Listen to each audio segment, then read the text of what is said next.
नमस्कार. आज आपण नवरात्रीमधील 8व्या दिवसाची कथा पाहणार आहोत. 8व्या दिवसाची कथा ही एक महत्त्वपूर्ण कथा आहे. या दिवसाच्या देवीचं नाव आहे महागौरी माता. आपण बऱ्याच ठिकाणी या देवीच्या स्वरूपाचं नाव ऐकलेलं आहे. याशिवाय आपण गौरी गणपतीमध्ये सुद्धा जी बसवतो तिला गौरी माता असं म्हणतो.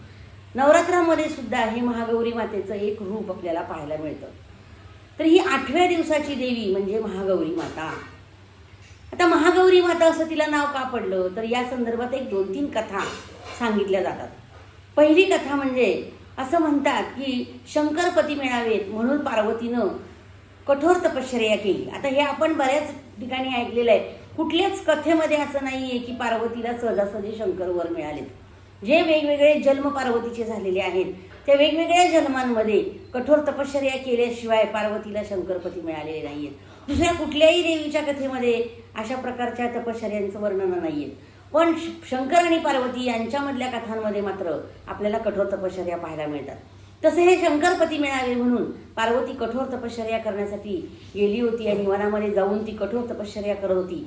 तपाचा अर्थ तुम्हाला मी अगोदरच सांगितलेला आहे की जंगलात जाऊन तप करणं म्हणजे संकटांवर मात करणं, तिथल्या लोकांची जीवनं बदलवणं, त्यांची चांगली जीवनं बनवणं, त्यांना चांगल्या प्रकारे जगायला शिकवणं, त्यांच्यामध्ये विचार भरणं, यासाठी वाटेल ते दुःख सहन करण्याची ताकद ठेवणं आणि मग कितीही वर्ष लागली तरी तोपर्यंत ते तपोद्वंद्व सहनम म्हणजे तप सहन करणं, दुःख सहन करणं, याला तप असं म्हटलं जातं. मग अशी तपश्चर्या करण्यासाठी पार्वती गेली होती. आणि मग तपश्चर्या करत असताना मिळेल ते खाणं, तिथं काय अगदी असंच मिळालं पाहिजे तसंच मिळालं पाहिजे नाही. त्या संकटाच्या परिस्थितीमध्ये जे मिळेल ते खाणं हे ती करत होती. आणि अशामध्ये बरीच वर्ष निघून गेली. आणि मग त्यानंतर पार्वतीचं शरीर ऊन वारा पाऊस याच्यामध्ये काळं पडलं होतं. आणि मग शंकर तिला प्रसन्न झाले. शंकर प्रसन्न झाल्यानंतर ते तिथं आले. त्यांनी तिचं कार्य पाहिलं आणि मग तिचं ते झालेली त्वचा जी काळी पाहून त्यांनी काय केलं, गंगा स्नान म्हणजे गंगेचं पाणी तिच्या शरीरावर संपूर्णपणे तिला गंगेच्या पाण्यानं आंघोळ घातली आणि स्वच्छ शरीर झालं. ते पांढरं शुभ्र गौरवर्णीय असं शरीर झालं. चमकणाऱ्या माळा गळ्यामध्ये होत्या, अंगावर शुभ्र पांढरं वस्त्र होतं आणि वृषभ म्हणजे बैलावर बसलेली अशी ती जे वाहन शंकरांचं सुद्धा आहे तेच या महागौरी मातेचं वाहन आहे. आणि नंदीवर बैलावर बसलेली ही माता पांढरी शुभ्र दिसत होती म्हणून शंकरांनी तिला महागौरी असं नाव दिलं. महा म्हणजे अत्यंत शुभ्र अशा प्रकारची महागौरी असं हे त्या देवीला तिथं त्यांनी शंकरांनी नाव दिलेलं आहे. दुसरी एक कथा आहे ती पण अशा स्वरूपाची थोडीफार वेगळी आहे. काय झालं होतं, शंकर आणि पार्वती गप्पा मारत बसलेले होते. गप्पा मारता मारता एका विषयावर त्यांच्यामध्ये वाद सुरू झाला. आणि वाद सुरू झाल्यानंतर पार्वती चिडली आणि चिडून ती तिथून निघून गेली. गेल्यानंतर ती जंगलामध्ये गेली आणि तिथं जाऊन तपश्चर्या करायला लागली. तिला राग आलेला होता आणि त्या रागामध्ये ती तप करत बसली. तप करत बसल्यानंतर बराच वेळ झाला तरी पार्वती येत नाहीये म्हणून शंकर त्या रूपामध्ये, तिचं उमा हे नाव आहे, उमा महेश्वर, शंकर तिला शोधण्यासाठी जंगलाकडे गेले. आणि त्यांनी पाहिलं तर तिथं पार्वती तपश्चर्या करत बसलेली होती. तर जवळच मानस सरोवर होतं. मानस सरोवराच्या जवळपास ती तपश्चर्या करत बसलेली होती. शंकर तिथं जाऊन पोहोचले तर तिथं ते मानस सरोवरामधून शुभ्र स्वच्छ त्या पाण्यामधून आंघोळ करून येऊन तपस्साधनेला बसलेली ती पार्वती स्वच्छ पांढरं रूप दिसत होतं. अंगावर पांढऱ्या स्वच्छ माळा, वस्त्र पांढरं आणि नंदीवर बसलेलं ते रूप तिला तिथं शंकरांना तिचं पाहायला मिळालं. आणि हे शुभ्र रूप पाहिल्यानंतर शंकरांनी तिला महागौरी या नावानं हाक मारली होती. त्यामुळं या रूपाला महागौरी असं म्हटलं गेलं. तिसरी एक कथा या संदर्भात सांगितली जाते. ती पण अशाच स्वरूपाची आहे. पार्वती तपश्चर्या करत बसलेली होती आणि जंगलातून तिकडून सिंह चाललेला होता. त्या सिंहानं या पार्वतीला पाहिलं आणि त्याला वाटलं की अरे मला भूक लागलेली आहे, आपण या देवीला खाऊ शकतो. आणि म्हणून मग तो सिंह तिथे येऊन बसला. पण त्याला खायची इच्छा झाली नाही कारण पार्वती तपश्चर्या करत होती. मग तप करत असताना डोळे बंद करून ती बसलेली होती. तिला कसं खायचं म्हणून सिंह म्हणाला की जागी होईपर्यंत आपण थांबूया. त्यामुळे सिंह ती जागी होईपर्यंत थांबायचं ठरवलं आणि तो शांतपणे तिथं बसून राहिला. याच्यामध्ये एवढी वर्षे गेली की त्याला खायला आणलं नाही, तसाच तो पण बसत होता. त्याची पण तपश्चर्या चालली होती. त्याचं शरीर कृश झालं. तसंच पार्वती ज्या वेळेला जागी झाली त्या तपसाधनेतून त्यावेळेला तिने पाहिलं तर हा सिंह कृश झाला होता आणि तिच्याबरोबर त्यालाही तपश्चर्या घडली होती. त्यामुळं मग पार्वतीनं त्याला खायला दिलं आणि नंतर त्यालाही वाहन केलं. त्याच अवतारामध्ये महागौरी याच रूपामध्ये सिंहाला तिने वाहन केलं. त्यामुळे एकाच अवतारामध्ये सिंह आणि बैल अशी 2 वाहनं आपल्याला पार्वतीची पाहायला मिळतात. तर त्यामुळं त्याही रूपामध्ये शंकराने पाहिलं की स्वच्छ पांढरं रूप आणि अंगावर पांढऱ्या स्वच्छ माळा, पांढरं वस्त्र आणि पांढरं असं चांदणीसारखं चमचमणारं असं रूप त्यांनी पाहिलं आणि तिला महागौरी म्हणून हाक मारली. अशा 2-3 कथा, अजूनही कथा देवी भागवतामध्ये असतील. 2-3 कथा या महागौरी मातेच्या निमित्तानं आपल्याला सांगितल्या जातात.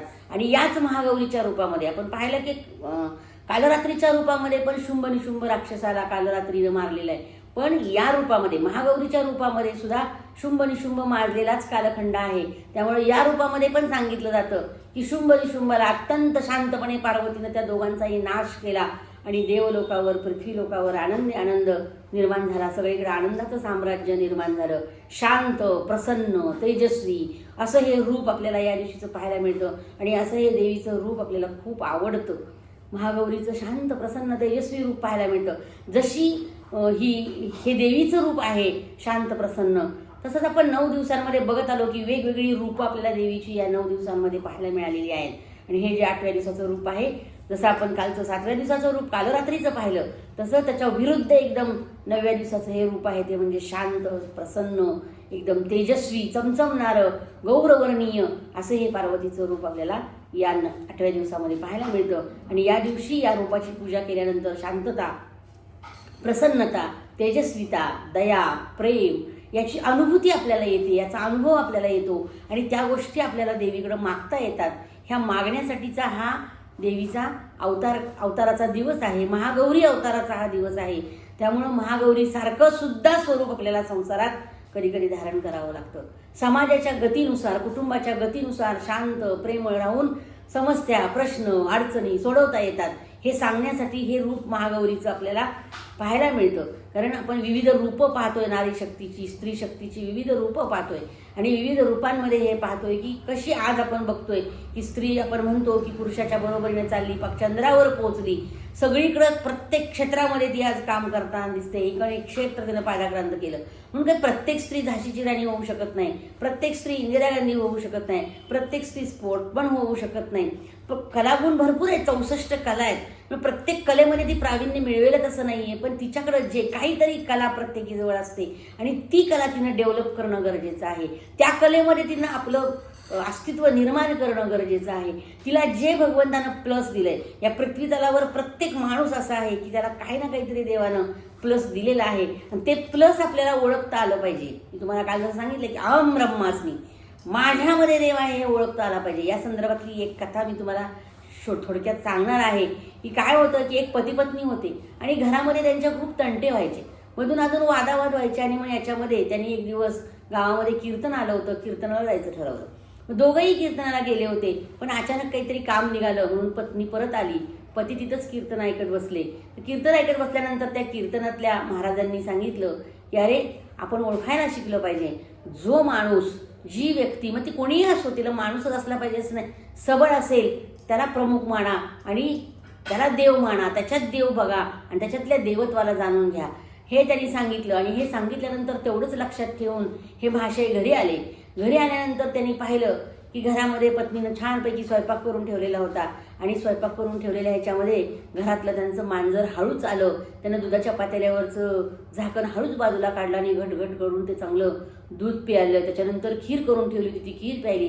ते आपले शांतपणे बघत होते की अरे हे काय चाललंय. हे मांजर बिनधास्तपणे, कसली भीती नाही त्याला, सगळं काही त्यांना सुपडा साफ करून टाकलं, फडशा पाडला सगळ्याचा. हाच सवय आहे असं, हाच यालाच आपण देव मानायचं. म्हणून त्यांनी काय केलं, त्या दिवसापासून आपलं सकाळी उठलं की मांजराला पाटावर बसवायचं, त्याला हळदी कुंकू लावायचं, त्याची पूजा करायची, त्याची आरती करायची, असं सुरू केलं. हे मांजर वैतागलं होतं. हे रोज त्याला चालवत, त्याला बांधून ठेवल्याकडे ठेवलं होतं, जाऊन देत नव्हते. एक दिवस काय झालं की त्यांच्याच घरात पाळलेला कुत्रा तिथं आला. त्यानं पाहिलं की अरे काय मांजराची पूजा चालली आणि स्वयंपाकही करून ठेवलेला होता. मग त्यांनी ते कुत्र्यानी पाहिलं आणि ते धावत धावत आलं.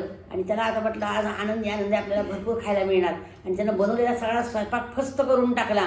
हा तो बाजूला बसून बघत होता. स्वयंपाक फस्त केला, तेवढ्यावर थांबलं नाही. त्यानं पाहिलं अरे या मांजराचं काय चाललं, या मांजराची पूजा वगैरे चालली. त्याची भूक शमली नव्हती. त्यानं त्या मांजरावर झडप घातली.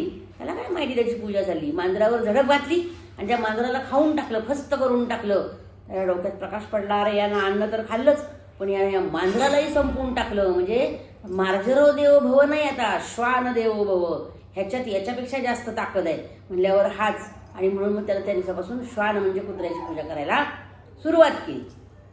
आता ही हळूहळू कुत्र्याची पूजा करत असताना एक दिवस काय झालं, रोज आपलं चाललं होतं कामावर, तिची ती उरकून कामावर जात होती. रोज आल्यावर बघते तर ह्यानं स्वयंपाक खाल्ला, त्यानं स्वयंपाक खाल्ला.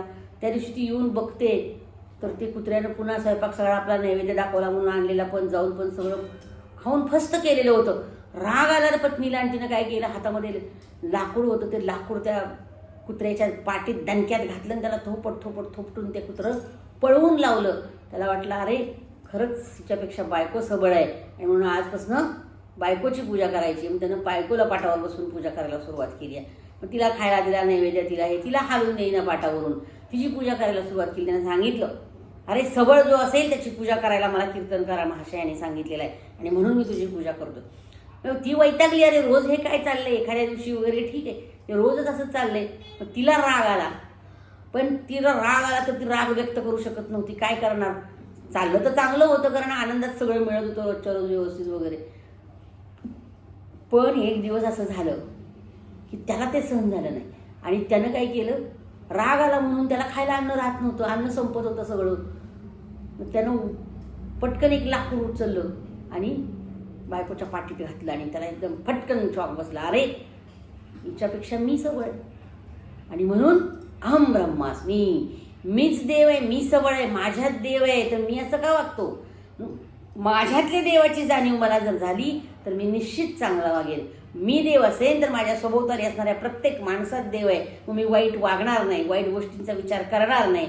अहम ब्रह्मास्मी म्हणजे देव माझ्याबरोबर आहे तर मी पण चांगला वागेन आणि समोरच्याशीही चांगला वागेन. याची जाणीव जर झाली तर ही शक्ती, ही जी स्त्री शक्ती आहे, ह्या स्त्री शक्तीचा जागर झाल्याशिवाय राहणार नाही. नुसता 9 दिवस नवरात्रामध्ये स्त्री शक्तीचा जागर करणं याहीपेक्षा स्वतःला जाणून घेणं, स्वतःला समजून घेणं, स्वतःच्या कुटुंबाला समजून घेणं, स्वत्व समजणं, अहम ब्रह्मास्मी समजून घेणं, ईश्वराला जाणून घेणं आणि त्याच्या भक्तीचे गोडवे गाणं आणि श्रद्धेनं.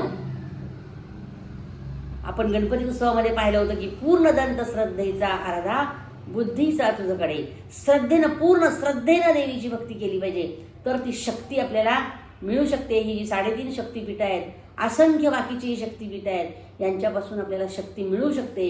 आणि ही शक्ती मिळवण्यासाठी आज आपण महागौरी मातेला सांगूया की तुझ्यासारखं शुभ्र तेजस्वी विचारांचं जीवन माझं पण बनू दे, माझंही कार्य असं होऊ दे की शुभ्र आणि तेजस्वी असेल, संपूर्ण समाजामध्ये ते उद्गाराला आलेलं असेल आणि मलाही अशा प्रकारची शक्ती तू दे, माझ्या कुटुंबाला ती शक्ती दे, हा समाज त्या शक्तीनं व्यापून जाऊ दे.